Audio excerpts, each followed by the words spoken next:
오늘은 전체적인 국내 지수 상황을 조금 체크해보고 환율이랑 삼성전자에 대해서 얘기를 좀 해보도록 할게요. 시장은 작년 6월부터 약세장으로 진입을 한 지가 1년이 다 되어가고 있습니다. 이제 다음 달이면 딱 1년이 되는데 이제는 추세가 좀 반전될 만한 시점이 왔다고도 생각을 하고 있는데 워낙 전 세계 경제에 있어서 악재들이 많다 보니까 쉬운 상황은 아니에요. 작년 6월부터 이렇게 계속해서 특별히 의미 있는 상승 없이 하락장만 계속해서 이어져 오면서 진짜 감당하기 힘들 만큼의 스트레스를 받고 계시는 투자자분들이 많이 계실 거라고 생각을 합니다. 제 주위의 지인들만 해도 마이너스 40%, 50% 나고 있는 주식들을 갖고 있는 사람들이 엄청나게 많은 상황이더라고요. 근데 문제는 뭐냐면 다들 말하는 게 이제는 버틸 힘이 없어서 손절을 하고 있고, 아직 버티고 있는 지인들도 말하는 걸 들어보면 너무 힘들어서 곧 손절을 할 것 같더라고요. 그만큼 현재 수많은 투자자들의 멘탈이 다 녹아내린 상황이고, 아마 저희 구독자님들 중에도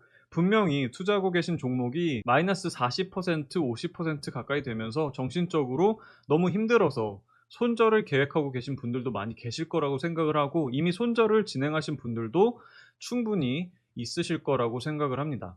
근데 솔직히 개인적인 마음으로는 어떤 종목이 됐던 간에 지금 시장의 시점에서 손절을 하는 건 조금은 아쉬운 시점이지 않을까 생각을 합니다. 물론 추가적으로 이렇게 급락이 나올 가능성도 충분히 있지만, 급락이 한 번 더 나온다고 해도 워낙 지수가 작년부터 의미 있는 상승 없이 추세적으로 약세를 이어왔기 때문에 시장이 추세적으로 의미 있는 반등이 나올 수 있는 시점은 가까워지고 있다고 생각을 하기 때문에 지금 시점에서 손절을 하고 포기를 하시는 것에 대해서는 조금 아쉬운 마음입니다. 주식 투자를 하면서 투자한 종목이 손실나는 것만큼 정신적으로 힘든 건 없겠지만, 손실나고 있는 종목을 손절하고 나서 그 뒤에 종목이 급등을 해버리면 정말 멘탈이 산산조각이 나게 됩니다. 이 감정은 정말 경험해보지 않으면 모를 만큼 굉장히 힘들어요. 근데 지금 시점이 시장 상황만 놓고 봤을 때는 그런 상황이 충분히 나올 수 있는 가능성이 있어서 지금 막 다 손절을 하고 포기하시는 것에 대해서는 조금은 아쉬운 마음이니, 결정하시는 데 있어서 이런 점도 한번 생각해 보시면 좋을 것 같습니다.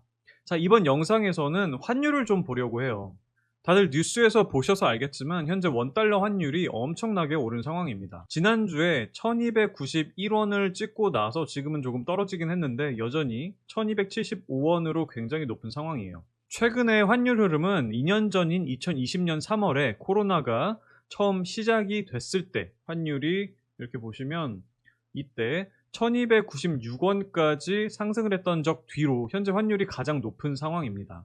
현재 우크라이나 전쟁이 장기화로 가고 있고 급격한 인플레이션 등 경제적으로 불안정한 상황이다 보니까 안전자산인 달러로 돈이 몰리면서 원달러 환율도 급격한 상승을 이어지고 있는데, 환율이 국내 증시에 수급적으로 영향을 많이 주기 때문에 저도 계속해서 환율 흐름에 주목을 하고 있는 상황입니다.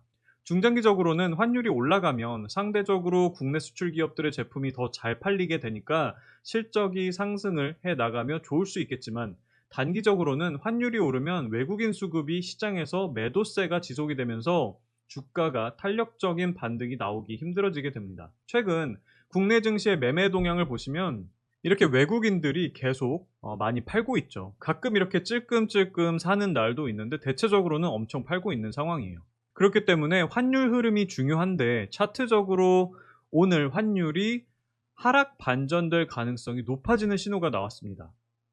일단 지난 4월부터 환율이 이렇게 급등이 나오는 과정을 보시면 환율이 이 파란색 10일 이동평균선 위에서 계속해서 지지를 받으면서 상승을 해온 걸 볼 수 있습니다. 조금 진하게 해서 볼게요. 근데 이 파란색 10일 이동평균선을 오늘 환율이 이렇게 깨고 내려오면서 하락 돌파를 하는 모습이 나왔습니다.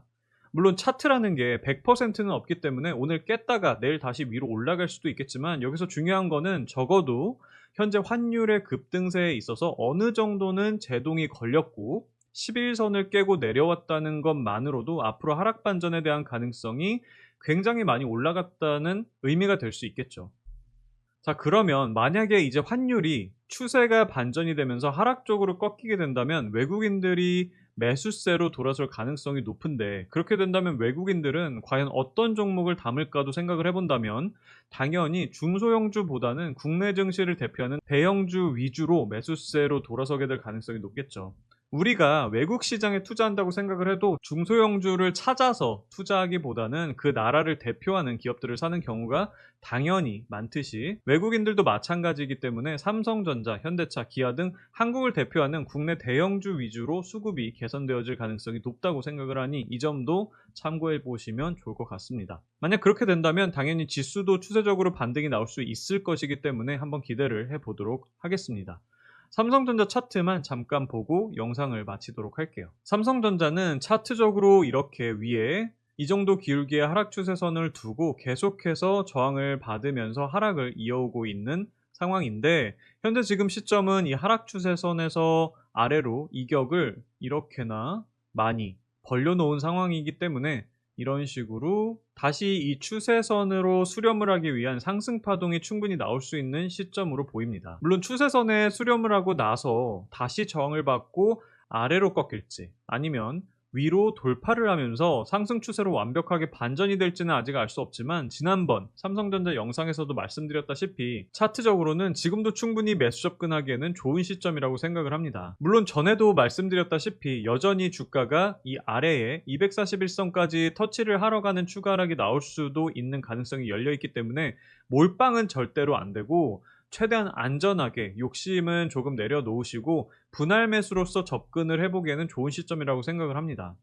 예를 들어서 자금을 한 3등분을 해서 지금 한번 사고 6만원 정도에 한 번 더 사고 그리고 만약에 진짜로 241선을 깨고 내려간다면 5만 5천원 정도에 또 사는 등으로 하면서 평균 단가를 낮춰가면서 대응을 해 나간다는 계획을 세우고 접근을 하기에는 좋은 시점이라고 생각을 하니 삼성전자 매수를 생각하고 계신 구독자님들은 참고해 보시면 좋을 것 같습니다. 일단 중요한 건 앞서 얘기를 했던 환율이 좀 이제는 꺾여 주었으면 하는 바람이니 이 부분은 계속해서 체크를 해 나가 보도록 하겠습니다. 구독자님들 모두 굉장히 답답하고 정신적으로 스트레스를 많이 받고 계실 텐데 주식이라는 게 주구장창 평생 동안 약세장만 있는 것이 아니라 또 충분히 빠지면 상승 반전이 되면서 강한 상승장으로 진입을 하게 된다는 사실을 기억하시면서 평정심 잘 유지하시면서 화이팅 하시기를 바랍니다. 혼자 하시는 게 너무 힘드시다면 멤버십 서비스 가입하셔서 저와 그리고 저희 회원님들과 함께 공부도 해 나가시면서 투자를 해 나가 보시는 것도